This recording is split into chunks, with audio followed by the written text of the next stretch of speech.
Go get them. All right. Well, hello, Hillmans. Hello.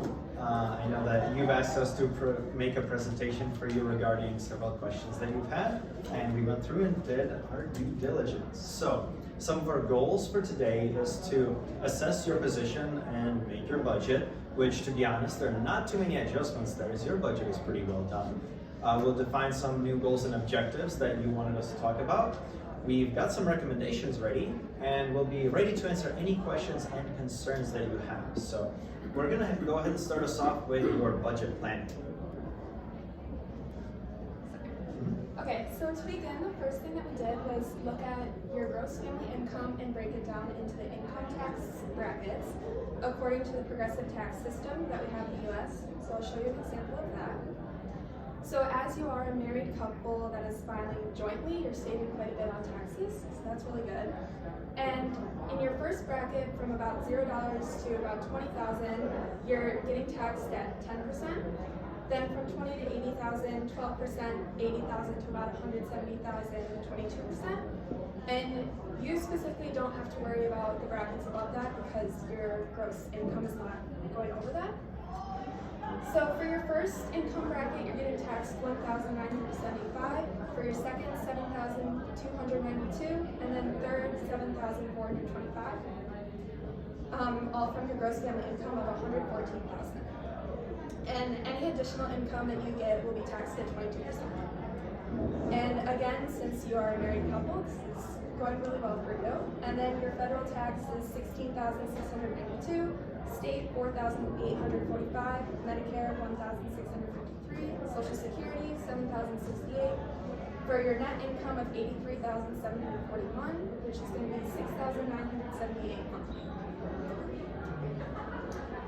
And this is just a breakdown of our monthly expenses. So we have our rent, utilities, food, student loan payments, phone, gas, all of your expenses for the month. And we have a good budget monthly of our $6,000, like we said previously, and our total expenses come down to a total of $5,383 total, which leaves us with $1,595 left over, which is pretty good.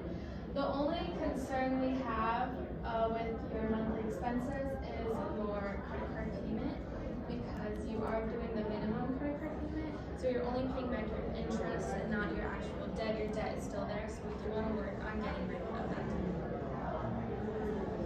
And then right here we're going to assess your net worth, which is basically all of your all the money you have minus your student loan and your credit card loan, which those two are your only big drawbacks, which get you down to a total net worth of $24,505. Now, one of the first goals that you talked about, and one of the biggest points of you coming to us, is deciding how you want to deal with your inheritance. You received an inheritance of $24,000 from your aunt from a traditional IRA. Now, the way that inheriting an IRA works is it's done in installments or one big payment.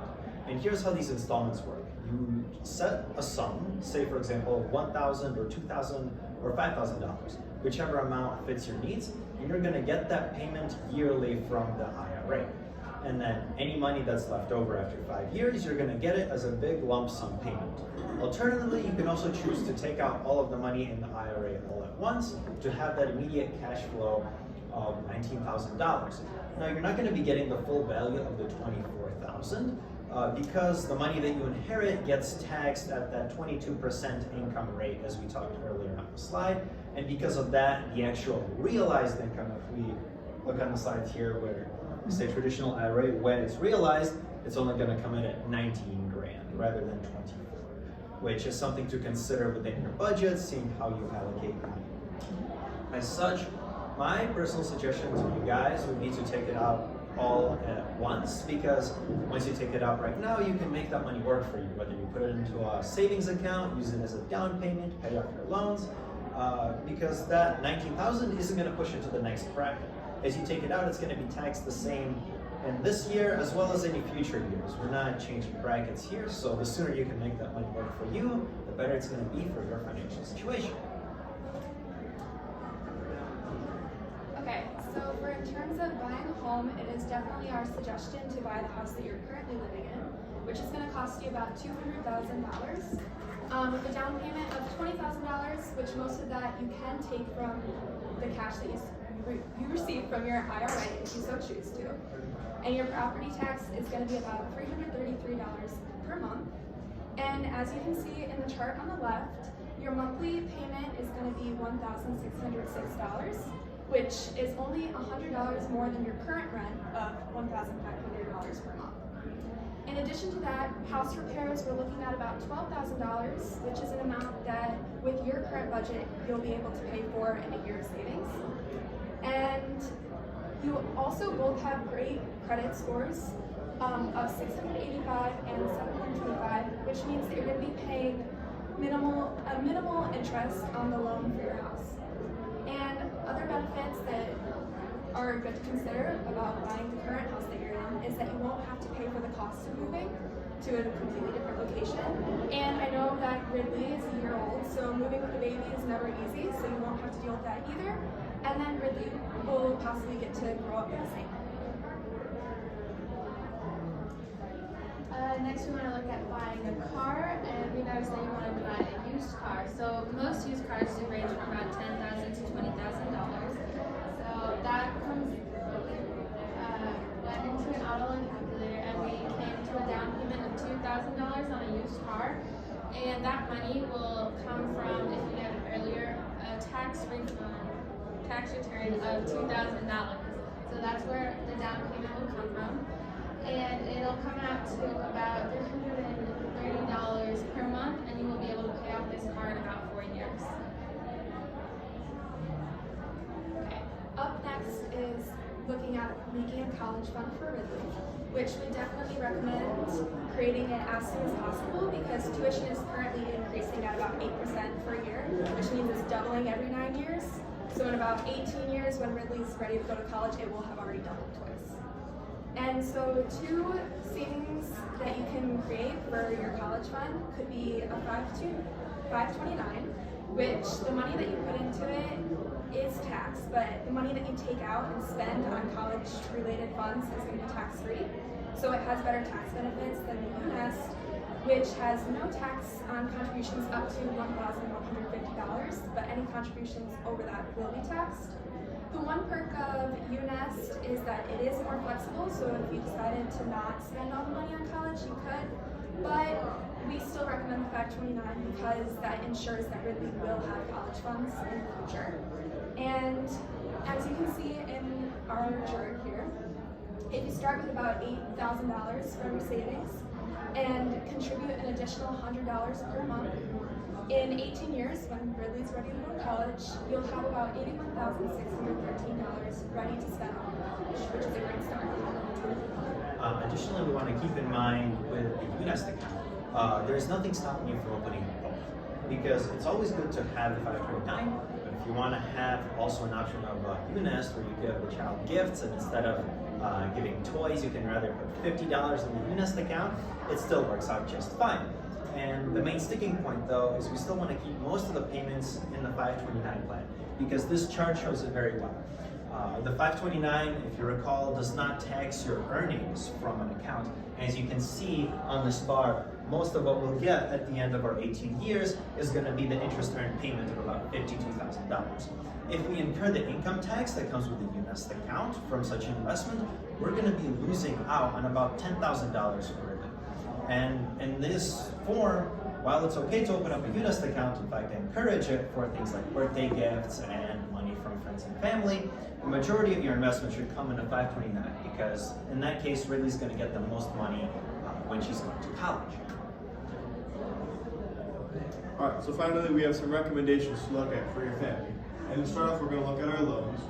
One of the very first things you guys would need to do to help fix your credit situation and your debt with your credit card would be to pay off your credit card debt. Again, as we said earlier, as of right now, only paying the minimum payment is not taking down the principal of the debt at all. You're merely keeping that debt and essentially lighting $90 on fire every month.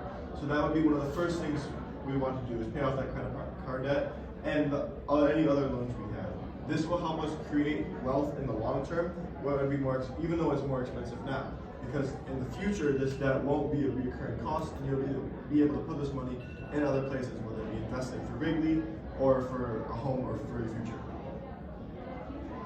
For retirement, we want to start saving for retirement as early as possible, because waiting until your 40s will on average cost you about 1.6 million in interest from those savings account, and we like to contribute a third of the savings towards an IRA. Roth IRAs are really good because they're untaxed when you take money back out, but that's only up to $230,000 in earnings. And another quick point to consider is that Tina mentioned that you've got a 401k program through work. However, we encourage you to look at your match statement, because most of 401ks come with a certain match percentage. And in that case, what that means is as you put money towards it, so does your employer. Essentially, it's free money. Your money's getting doubled as you put it into the 401k. If you don't have a match, fully consider the Roth IRA. It's just a better option. But if there is a match, I highly suggest that you explore that option and see if you can put money into it. Finally, I know we're out of time, but looking at insurance is a very good idea for reworking some of your insurance. Selling the Silverado would probably be a very good move. Although it's a beloved vehicle, it's not in working condition, so it's not very drivable right now, and that's just extra insurance costs that we don't need to be paying. Life insurance is also very good to consider because you guys are very young. It's very cheap to get a very large payment. So $40 a month can get you up to $800,000 in case of death. And right now your car insurance payment is very high. So removing the Silverado and getting a new car is very good because new cars will have very, very low insurance rates. And one final thing, Tatum, you said that you got a ticket recently for going 10 over, and that will hit your insurance rates. However, you can easily fix that. If this is your first offense, you can do a driving school course for only $35, and that will remove the points from your license, and the accident will not be reported to the insurance company, meaning your rates will stay the same and even drop because you're getting rid of the Silverado and opting into a used car, which will have much better rates than the old vehicle. And lastly, we wanted to talk about the roof fixing vacation. Roof fixing can be paid for in multiple ways. You can do it through home equity line of credit, which means you're taking out a loan against your house. But since you're going to be paying it back and you're increasing the value of your house through the repair, it's going to technically pay for itself within a couple of years. And you'll be obviously making payments on it like a loan. You can also do it through a normal loan of under about 6%. But you could also save up for it over a year because your savings plan is incredibly good. I commend you on your budget. It was simply fantastic. And your last goal was a vacation. You wanted to go on a vacation as a family at least once a year. So there's multiple options to do that. You can either use your tax refund instead of the car. You can use it to go on a vacation.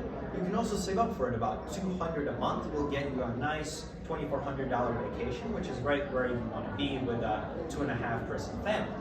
As well as you can also consider budget vacations, such as camp outs, such as road trips, anything that can be done close to home but still recreation.